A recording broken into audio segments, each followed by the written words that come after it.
Hi అండి. ఈరోజు వీడియోలో ఒక మంచి నాన్ వెజ్ రెసిపీ చూపించబోతున్నాను. Prawns curry. ప్రాన్స్ కర్రీ అందరికీ తెలిసిందే అనుకుంటారు, కానీ నేను ఎప్పుడు మా ఇంట్లో చేసే పద్ధతి చేసి చూపిస్తానండి. ఒక మసాలా ప్రిపేర్ చేసి పెట్టుకుంటే కర్రీ అనేది టేస్ట్ బాగుంటుంది, ఇంకా ఎటువంటి పొడులు వాడకుండా. ముందుగా చిన్న మిక్సీ బౌల్ తీసుకొని 6 లవంగాలు, 1 స్పూన్ గసగసాలు వేసుకోవాలి. నెక్స్ట్ 1 స్పూన్ జీలకర్ర, ఒక చిన్న అల్లం ముక్క, వెల్లుల్లి రబ్బలు ఒక 10 వేసుకోండి. ఇప్పుడు చిన్న సైజు ఉల్లిపాయలు ఒక 4 వేసుకోండి. ఇది 2 కూరలకు సరిపోతుందండి. నేను 2 కూరలు చేస్తున్నాను నాన్ వెజ్ కర్రీస్, అందుకని మసాలా మిక్సీ పట్టేసి పక్కన పెట్టేసుకోవాలి. ఇప్పుడు 1/2 కేజీ రొయ్యలు తీసుకున్నాను. ఒలిసిన తర్వాత ఇన్ని అవ్వేయండి. ఉప్పు పసుపు వేసి ఉడకబెట్టి పక్కన పెట్టేసుకోవాలి. నెక్స్ట్ పొయ్యి మీద ప్యాన్ పెట్టుకొని ఒక 3 స్పూన్ల ఆయిల్ వేసుకోవాలి. కర్రీకి ఆయిల్ కొద్దిగా ఎక్కువ పడుతుంది కదండి. జీలకర్ర 1 స్పూన్ వేసుకోవాలి.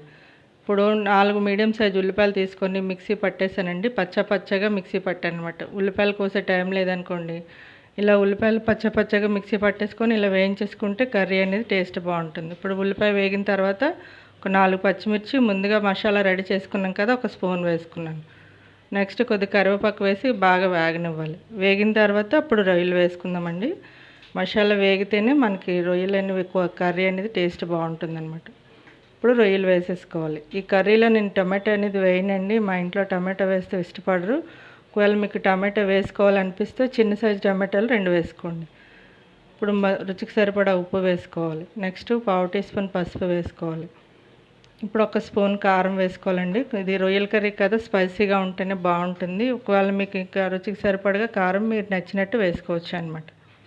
ఇప్పుడు చూసారా, ఈ మసాలా అంతా వేగిపోయిన తర్వాత ఒక 1/2 కప్పు వాటర్ వేసుకొని, గ్రేవీ కావాలి కాబట్టి 1/2 కప్పు వాటర్ వేసుకోవాలి. లేదు ఫ్రైగా కావాలంటే మీరు అలానే దించేసుకోవచ్చు. ఇప్పుడు మూత పెట్టి లో ఫ్లేమ్లో ఉడకనివ్వాలండి. లో ఫ్లేమ్లో ఉడికితేనే మంచిగా మసాలా అనేది ముక్కకు పడుతుంది అనమాట.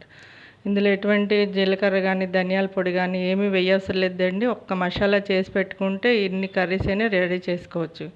నేను ఎప్పుడు నాన్ వెజ్ కర్రీ చేసిన సేమ్ మసాలా ప్రిపేర్ చేసి పెట్టేసుకుంటాను, అప్పటికప్పుడు చేస్తానన్నమాట. ఇప్పుడు రొయ్యలు అనేది పూర్తిగా రెడీ అయిపోయింది. తీసేసి ఒక ప్లేట్లో సర్వ్ చేసుకోవడం అంతేనండి. చాలా సింపుల్ కదా. మీరు ఎలా చేస్తారో మీ వీడియో చూసిన తర్వాత కామెంట్స్లో తెలియచేయండి. Thank you for watching.